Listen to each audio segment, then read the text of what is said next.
warahmatullahi wabarakatuh. Perkenalkan, nama saya Hasriani dengan NIM 231068.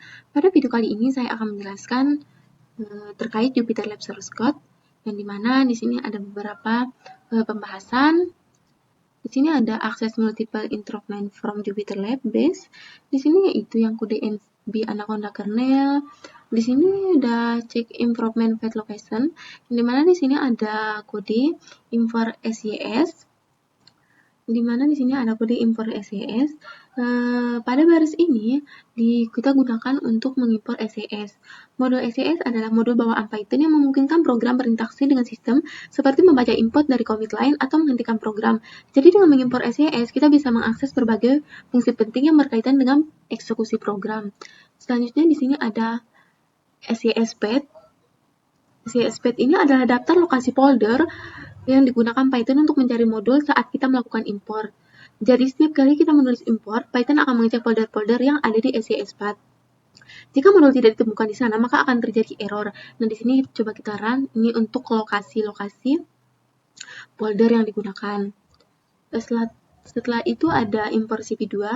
Import cp2 ini itu mengimpor library cp2 OpenCP, adalah library yang digunakan untuk pengolahan gambar dan video. Dengan library ini, program dapat melakukan berbagai tugas seperti membaca gambar, mengakses kamera, hingga mendeteksi objek secara real time. Selanjutnya ada cp2 version, yang dimana ini digunakan untuk mengetahui versi OpenCP yang sedang kita gunakan. Nah, untuk versi OpenCP yang saya gunakan saat ini ada 4.13.0. Selanjutnya di sini ada cp2 file yang digunakan untuk mengetahui lokasi file library OpenCP yang terinstall di sistem. Nah, ini untuk lokasinya di user arva rental app-get drawing python. Setelah itu ada di rich image, langsung saja masuk ke rich image, img cp2 imret. Kode ini, pada baris ini kita menggunakan cp2 imret untuk membaca file gambar bernama Lena JPG. Gambar tersebut kemudian disimpan ke dalam variabel img dalam bentuk data pixel, dan nantinya digunakan untuk berbagai proses seperti tampilan diedit atau dianalisis. Selanjutnya ada type img. Ini kita bisa mengetahui tipe data dari gambar yang telah dibaca. Nah, untuk tipe datanya di sini ada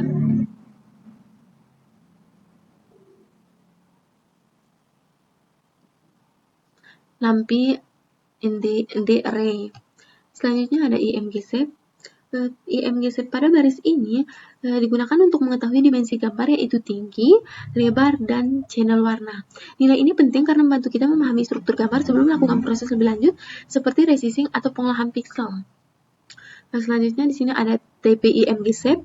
Pada baris ini digunakan untuk mengetahui hasil dari shape bertipe tuple ini untuk tipenya tuple. Tuple adalah struktur data yang tidak bisa diubah sehingga cocok digunakan untuk menyimpan dimensi gambar yang bersifat tetap seperti tinggi, lebar, dan jumlah channel. Selanjutnya ada HWC IMG shape. Ini digunakan, pada bagian ini digunakan teknik tuple unpacking untuk mengambil nilai dimensi secara langsung. Nilai dari IMG shape yang berupa tuple akan dipisah ke dalam variabel H, W, dan C, yang masing-masing mempresentasikan tinggi, lebar, dan jumlah channel.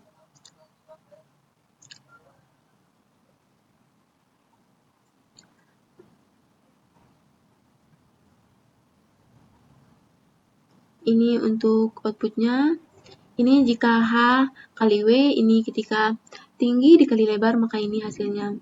Nah, di sini lanjut saja IMG NBTest, yang dimana di ini digunakan untuk mengetahui berapa besar memori yang digunakan oleh gambar dalam satuan byte.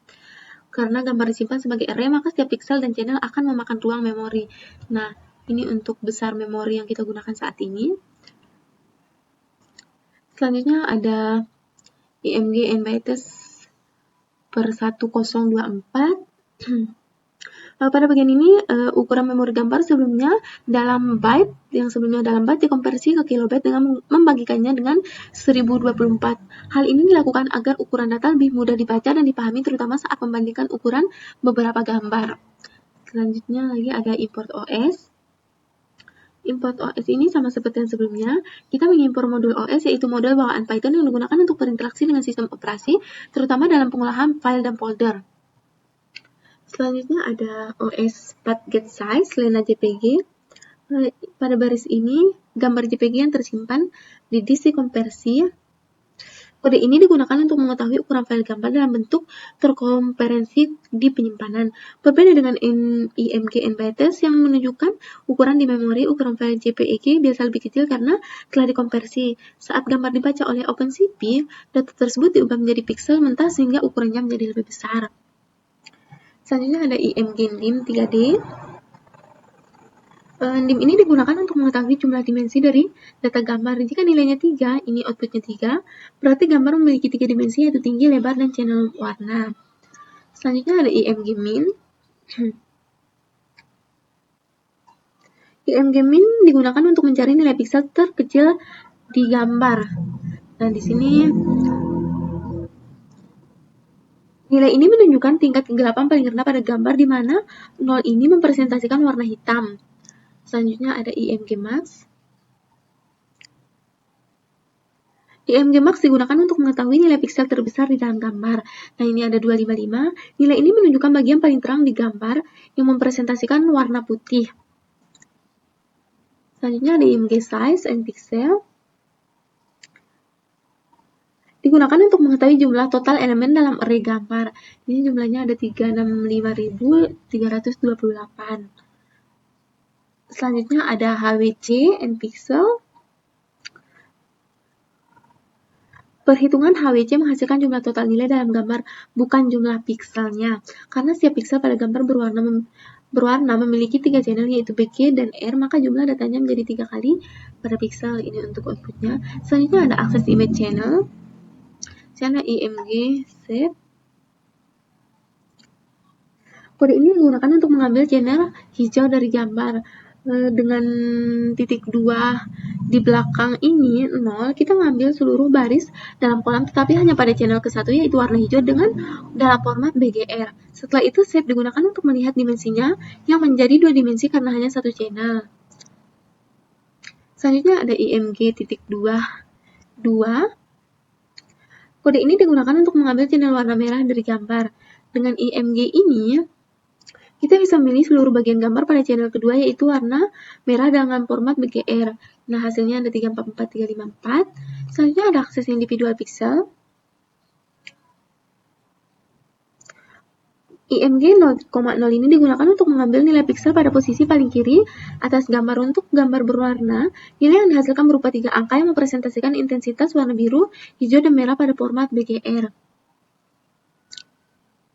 Selanjutnya ada BGR IMG 200,200.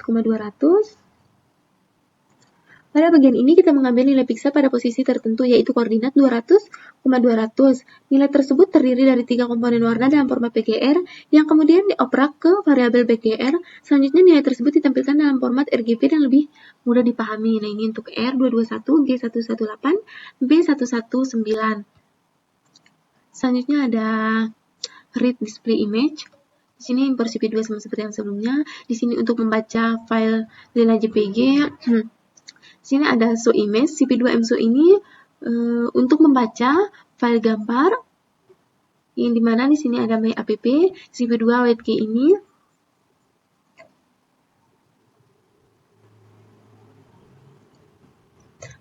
CP2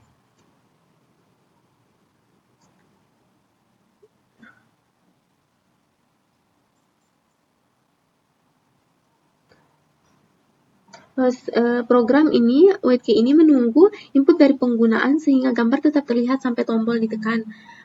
Sedangkan CP2 distro all Windows itu, semua Windows ditutup menggunakan distro all Windows ini.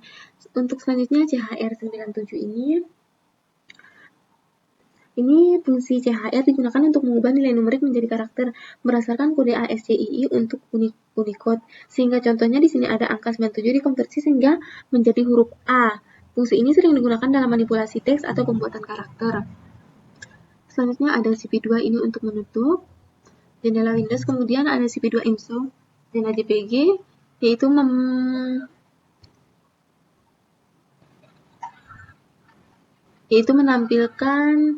membaca file Lena JPG.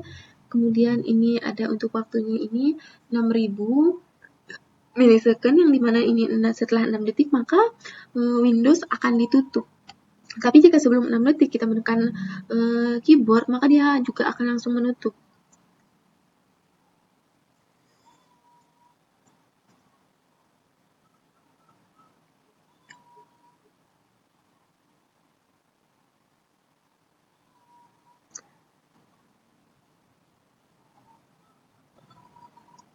Selanjutnya di sini CV2 show image, CV2 insulin JPG, res, yang dimana pada baris pertama itu untuk menampilkan gambar di Windows, baris kedua res CV2 G4000 ini kita nunggu maksimal 4 detik, tetapi jika tombol ditekan lalu disimpan ke res, maka di sini akan muncul yang kita tekan.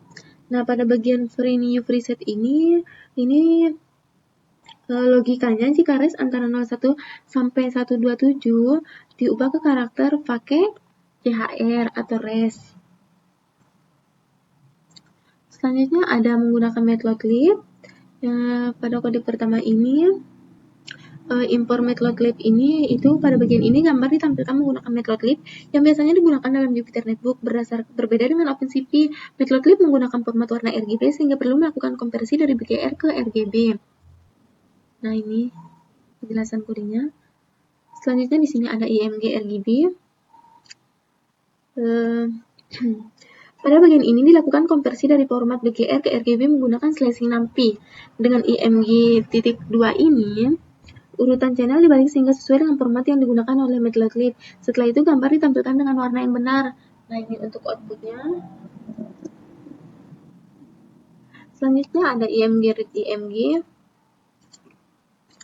Pada bagian ini kita mengambil channel merah dari bagian menggunakan index array. Hasilnya berupa citra 2 dimensi yang mempresentasikan intensitas warna merah. Dengan menggunakan cam gray kita dapat melihat distribusi intensitas tersebut dalam bentuk gray cell. Nah, ini dengan menggunakan cam gray ini untuk outputnya gray cell. Selanjutnya ada IMG grain. Ini sama seperti yang sebelumnya. Ini juga sama tetapi ada beberapa contoh. Di sini lanjut ke NumPy slicing start stop step. Di sini ada import NumPy AS NP. Pada bagian ini kita mengimpor library NumPy yang digunakan untuk pengolahan data numerik.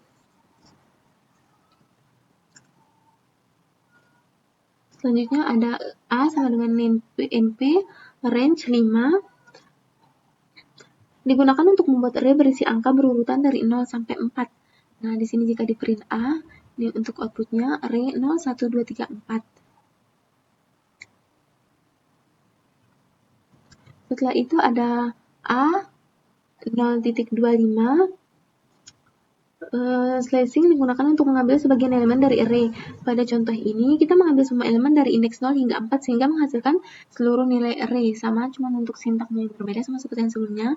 Oke, lanjut saja ke ini A 0.25.22.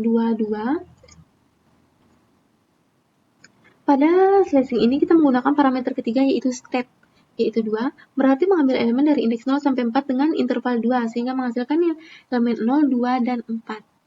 Selanjutnya ini NumPy slicing notation start stop step. Ini untuk kode yang pertama. Pada kode ini slicing dengan titik 2 yang awal ini yang awal digunakan untuk membalik urutan array. Hal ini dilakukan dengan menggunakan step negatif sehingga data dibaca dari belakang ke depan. Nah, selanjutnya di sini ada A1.2.2 minus 1 yang dimana ini pada slicing ini kita mulai dari indeks 1 dengan bergerak mundur dengan step minus 1. Hasilnya adalah elemen pada indeks 1 dan 0 dalam urutan terbalik yaitu 1 dan 0. Ini 1 dan 0. Selanjutnya ada array titik 2 minus 3 titik 2 minus 1 yang dimana pada kode ini kita menggunakan slicing menggunakan step minus 1 untuk kembali ke arah pengambilan data. Karena start tidak ditentukan, maka dimulai dari elemen terakhir. Proses berhenti sebelum mencapai indeks minus 3 sehingga menghasilkan elemen 4 dan 3 saja. Selanjutnya ada convert menggunakan CP2 CPT color. Pada bagian ini dilakukan konversi warna dari BGR ke RGB menggunakan fungsi CP2, CPT, Color. Hal ini diperlukan karena OpenCP menggunakan format BGR, sedangkan Matplotlib menggunakan RGB, sehingga konversi diperlukan agar warna tampil dengan benar. Ini untuk output yang diubah dari BGR ke RGB. Selanjutnya ada show image, IMG1, CP2 imret. Pada bagian ini, program membaca dua gambar yang berbeda dan menampilkannya dalam dua Windows terpisah menggunakan CP2 IMSO. Hal ini menunjukkan bahwa OpenCP dapat menangani multiple Windows secara bersamaan. Program kemudian menunggu input pengguna sebelum menutup Windows-nya. Nah, ini untuk outputnya ada dua. Oke. Jika kita menekan salah satu keyboard, maka dia akan langsung menutup Windows. Selanjutnya ada show image, CP2 imret, yang dimana pada kode ini membahas proses gambar yang telah disimpan ke dalam file menggunakan fungsi CP2 imret ini. Fungsi ini memungkinkan kita menyimpan hasil pengolahan citra ke dalam format file seperti JPEG. Ini selanjutnya ada play video. Ini ada play video. Pada bagian ini program membaca video menggunakan CP2 video capture ini dan memproses frame per frame.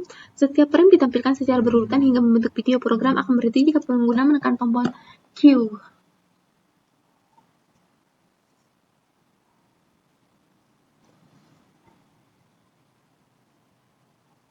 Selanjutnya ada close video cap release.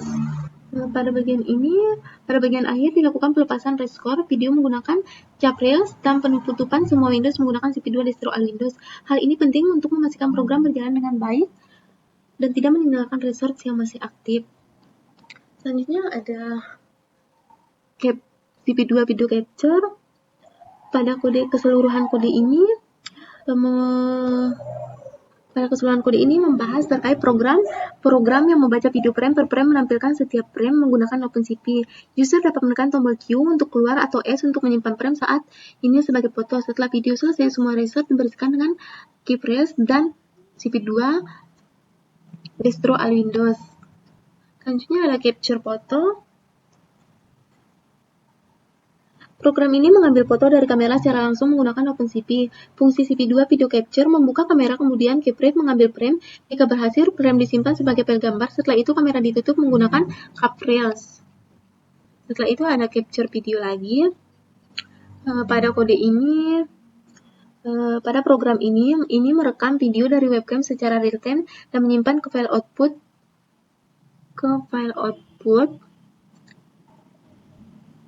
MP4 threshold. Frame diatur 320x240 pixel.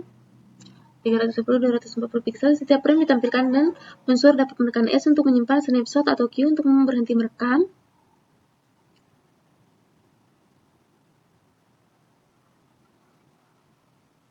Untuk berhenti merekam, setelah selesai resource kamera dan file video dilepas dengan Rails dan semua Windows ditutup dengan destroy all Windows.